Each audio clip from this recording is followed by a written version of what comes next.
to women holding that verdict in their hands. Muremi Mwankikitiya News in Nairobi. In other news, the Council of Governors has now given nurses a 7-day ultimatum to end the ongoing strike or face the sack. The newly elected governors who today held their first joint session have now promised to hire new nurses if the current lot insist on continuing with their industrial action. And as Timothy Otieno now reports, the nurses have been swift in their response to the latest directive.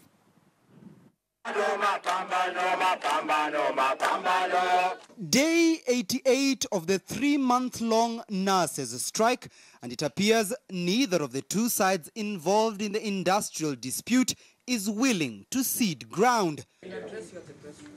The newly elected governors, whose first agenda during their joint session was the ongoing nurses' strike, appear determined to stamp their authority on the matter that has seen nearly 20 million Kenyans miss out on the much-needed services of nurses in all public health institutions countrywide. And when their meeting ended, they did not mince their words. The council hereby puts all the striking nurses on notice to return to work immediately and not later than 8 September 2017.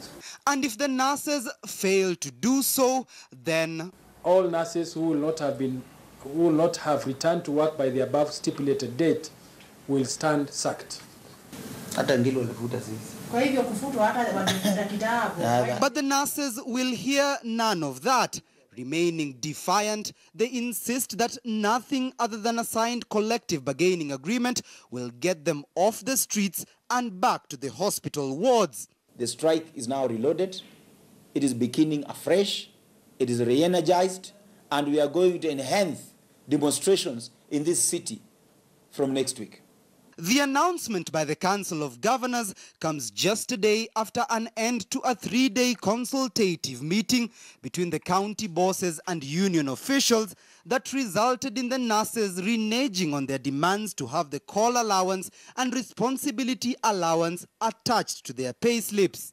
And we expected that the culmination of those meetings that we've had will be given a go-ahead by the full Council of Governors. We are surprised, we are disappointed by the turn of events. All the governors have just been elected.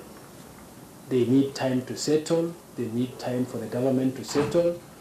They should resume work so that we negotiate all the other allowances and be able to get a consensus moving forward. But they bulged and said, you have to offer us what we are asking for before we resume the strike. The nurses are, however, pushing for the health risk, uniform and extraneous allowance. But despite the compromise, the governors are making good their threat, announcing that counties have approved a generic advertisement to be generated to invite interested applicants seeking to take up nurses' position at the counties. The CBA, as demanded by nurses, cannot be implemented in its current form.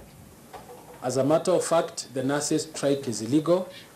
The song that has been sung by Honorable Nanok has been sung before. It will be sung in any strike.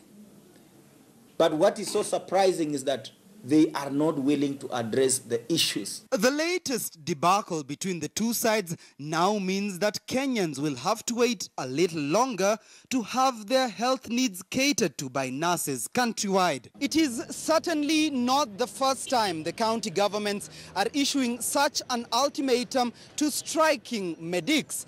A similar situation was witnessed when the doctors went on a 100-day-long strike. And it is upon that basis upon which the nurses are calling out the governors for their bluff, insisting that the strike